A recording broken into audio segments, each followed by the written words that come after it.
Ada teman saya non muslim, dia bertanya, bolehkah ikut tablik akbar di dalam masjid? Non muslim masuk ke masjid ikut tablik akbar, boleh. Dalilnya,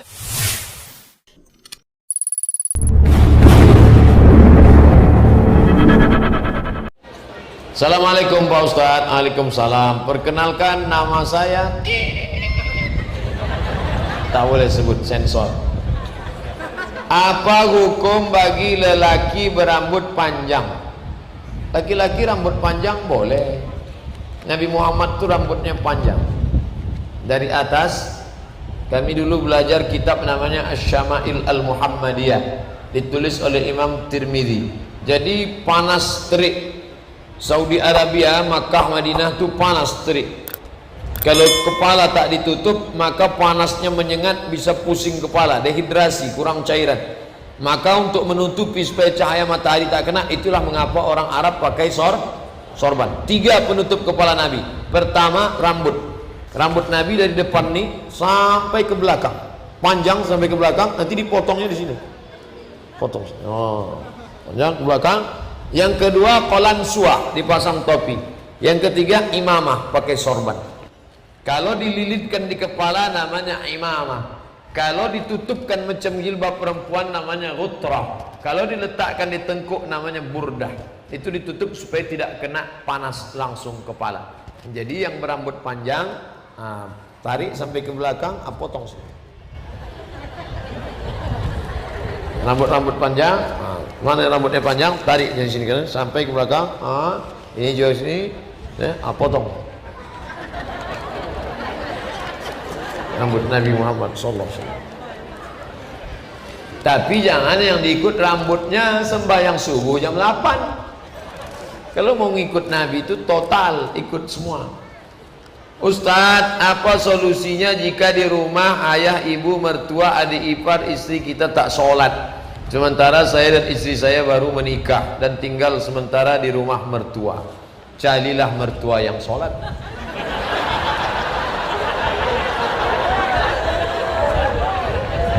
Makanya sebelum nikah ada namanya ta'aruf. Setelah ta'aruf cocok baru meningkat namanya khitbah, pertunangan. Setelah pertunangan baru namanya akad. Jangan ujuk-ujuk, tiba-tiba langsung saja suddenly. Nah, nama ta'aruf dulu.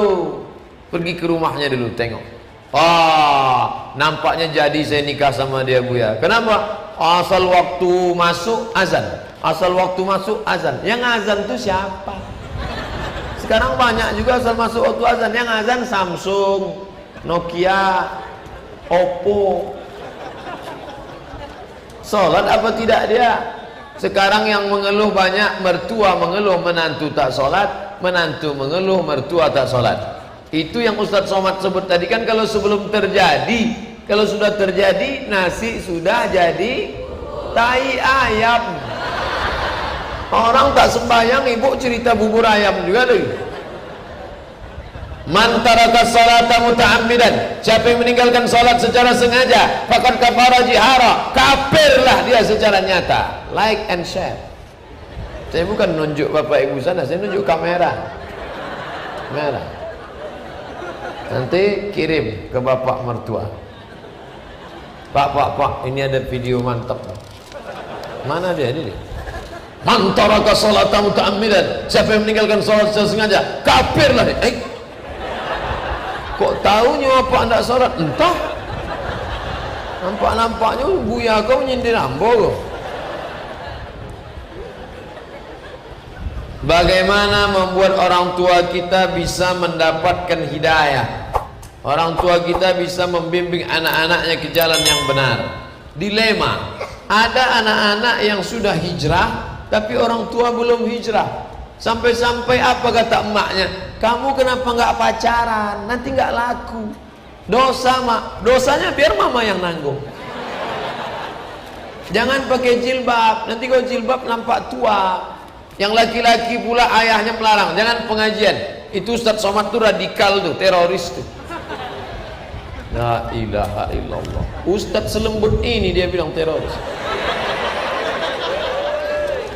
Oleh sebab itu maka engkau anak-anak muda yang sudah mengaji, jangan kalian menggurui orang tua. Mentang-mentang udah ngaji, pulang ke rumah panggil, ayah duduk sini, mama duduk sini, assalamualaikum.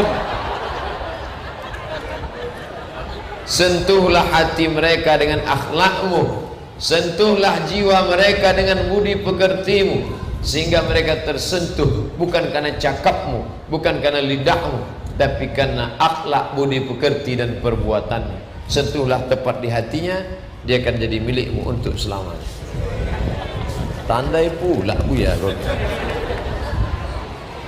Apakah seorang anak bungsu atau anak terakhir berdosa menegur kakaknya yang tak pakai hijab? Dan pandangan orang tentang hijab itu kenapa sok suci? Wa in tuti aktsara man fil ardi, kalau kau ikut cakap kebanyakan orang, mereka menyesatkanmu dari jalan Allah. Kalau diikut cakap orang kebanyakan, mereka menyesatkanmu dari jalan Allah. Kalau saya ikut cakap orang banyak, pusing saya. Pakai sarung, ustaz tuh ustaz jadul kok pakai sarung. Pakai celana, ustaz ini tak hormat, ini kan bumi Melayu, kenapa tak pakai sarung? Tak pakai celana, lebih ribut lagi. Pakai jubah maksudnya. Jadi yakini apa yang menurut engkau benar, buatlah. Anjing menggonggong, kafilah berlalu. Masalah nasihat menasihati dari adik ke kakak, ud'u ila sabili rabbik, ajaklah mereka ke jalan Allah. Hai kakak-kakak yang belum juga pakai jilbab, setiap mata melihat rambutmu aurat, maka mata itu berzina dan kau ikut menanggung dosanya. Berjilbablah. Like and share. Oleh sebab itu maka ajak. La ta'murunna bil ma'ruf, ajak kakakmu, ajak ayahmu, ajak ibumu, ajak mertuamu, ajak adikmu, ajak iparmu buat baik. Wala tanhauna 'anil munkar, larang mereka buat mungkar. Kalau itu tak kamu lakukan, mulutmu diam saja, la yushikanna ayyab'afallahu 'alaikum iqaban, aku khawatir nanti diturunkan Allah azab. Setelah azab turun, summa tad'unahu, lalu kalian berdoa pagi petang siang malam, angkat azab ini ya Allah, fala yustajabu lakum, doa kamu tak dikabulkan Allah. Doa tak dikabulkan karena mulut diam melihat kemungkaran. Tidak pakai jilbab, mungkar. Bercelana pendek, mungkar. Duduk laki-laki perempuan tak mahram, mungkar. Tapi mulutmu diam melihat kemungkaran. As-sakitu anil haq syaitan akhras. Orang yang diam melihat kemungkaran adalah setan bisu. Sudah setan bisu lagi. Tentu caranya ajak mereka bil hikmah, dengan kata yang santun. Jangan balik-balik, kakak ini penghuni neraka. Bukan begitu. Beli jilbab ke Ramayana Gulung. Kak, ini hadiah untuk kakak. Hadiah apa? Surprise. Tengoknya, jilbab, pakailah kak, nanti aku foto. Begitu dia pakai, Masya Allah, wow, amazing. Belum pernah kakak secantik ini. Padahal macam pakai kelambu. Tak apa-apa, menyenangkan hati dia. Sebelumnya saya mohon doa dari Pak Ustadz Somad untuk seluruh anak Riau yang sedang melaksanakan ujian masuk Sekolah Tinggi Akuntansi Negara. Semoga putra Melayu Riau lulus. Kita doakan di akhir majelis anak-anak Riau menjadi pemimpin masa depan, insyaallah. Apabila memberikan zakat kepada seorang, boleh menyampaikan dalam hati atau harus dibilang secara lisan? Aku bayarkan zakatku tahun ini tunai, sah. Apa hukum akad itu? Apakah wajib, sunat, sunat muakkad, atau makruh atau mubah? Maka hukum melafazkan itu sunat, tidak wajib. Makanya zakat di Malaysia pakai kartu gesek. Pakai kartu gesek mana ada akad? Pakai kartu. Pernah kita ngomong ke kartu, aku bayar, lalu kartu dia, aku bayarkan zakat ini, aku terima, aku terima, aku terima. Orang Malaysia bayar zakat pakai kartu gesek, langsung potong. Kenapa orang berduyun-duyun di Malaysia bayar zakat? Karena parlemen zakat berhasil mengeluarkan undang-undang, siapa yang bayar zakat maka pajaknya berkurang. Republik Indonesia juga berhasil. Berapa tahun yang lalu pegawai PT Wilmar dari Dumai menelpon, Ustadz, saya sedang di kantor zakat, saya sedang di kantor pajak Pekanbaru, tiba-tiba pegawai pajak mengeluarkan uang 2 juta, Bapak pajaknya dipotong 2 juta. Kenapa? Karena rajin bayar zakat. Dengan syarat bayar zakat ke lembaga resmi yang mengeluarkan ada tanda bukti. Bayarkan zakat Anda ke Basnas Kota Pekanbaru di komplek Masjid Ar-Rahman depan Surya Dumai sebelum tanggal berikut ini. Adapun bayar zakat yang ke tetangga, ke karyawan, maka itu tidak bisa mengurangi pajak. Dan bayar zakat dengan kartu gesek, dia tidak ada akad. Tapi kalau dia akadkan bagus. Tapi jangan gara-gara saya bilang akad pada zakat tidak wajib, lalu akad nikah juga tak wajib. Kalau akad pada nikah mesti sebutkan, aku nikahkan engkau dengan anakku dengan mahar sebentuk cincin emas tunai, sah. Tapi akad dalam jual beli, akad dalam jual beli sunat, bagus, dianjurkan. Saya beli ini apa? Tunai. Tapi sampai sekarang saya selama di Pekanbaru belum pernah pakai akad beli botol minuman. Saya beli ini 600 ml 5.000 tunai. Aku terima, sah belum? Tapi waktu saya beli duku di jalan Kerokan Hulu, saya ambil duku, saya bayar. Apa kata si ibu? Jual yo, boli. Ternyata mereka masih mengamalkan ada akad jual beli. Jadi kesimpulannya, kalau dia bayarkan pakai akad sah, tidak pakai akad selama ada niat sah. Ada teman saya non muslim, dia bertanya, bolehkah ikut tablik akbar di dalam masjid? Non muslim masuk ke masjid ikut tablik akbar boleh. Dalilnya, karena Nabi membolehkan orang Kristen Najran dari Yaman masuk ke dalam Masjid Nabawi. Nabi tak melarang. Buka tafsir Ibnu Katsir, muqaddimah surat Ali Imran. Begitu ceritanya. Tapi menjelang pemilu 2018-2019, banyak orang non muslim masuk ke masjid bukan mendengar tablik akbar, dia pula berceramah di masjid. Pakai sarung, pakai koko, pakai sorban, tapi tak bersunat.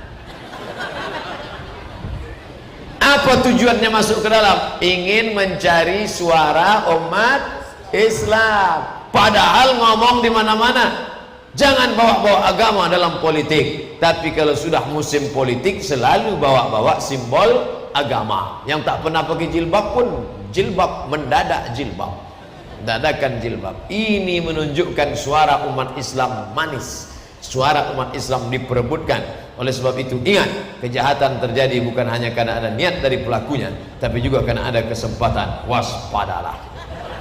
Kalau ada yang mau masuk ke masjid dengar tablik akbar, saudaraku yang tidak seakidah dengan kami, datang kalian ke masjid mau dengar tablik akbar, silakan, tak ada larangan. Tidak ada pernah di masjid kami pemeriksaan dibuka mana, udah sunat apa tidak, tak ada.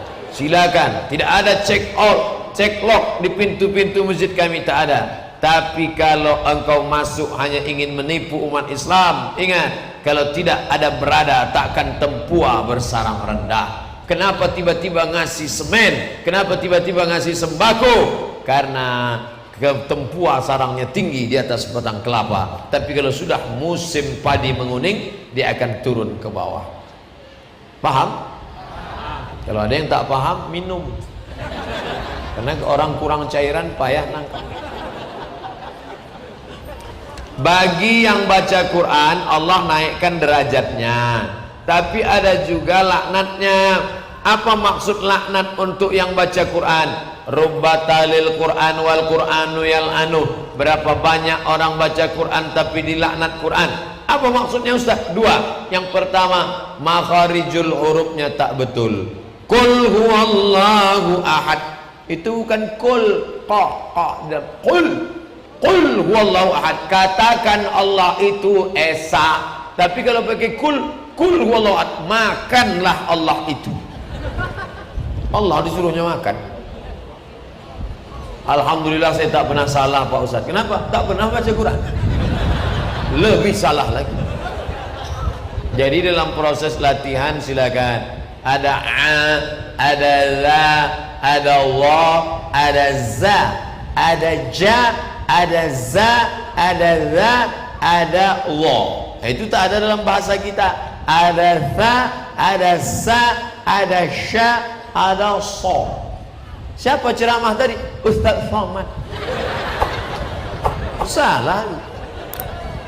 Ustaz Somad. Ada makharijul hurufnya. Yang kedua, bacaannya betul tapi tak mengamalkan isi Al-Quran. As-sariqu was-sariqatu, pencuri laki-laki, pencuri perempuan. Dia mencuri terus dia. Nah, itu dilaknat Allah. 3. Apa hukum mendonorkan organ tubuh kita jika sudah meninggal? Donor tidak mengambil kompensasi boleh.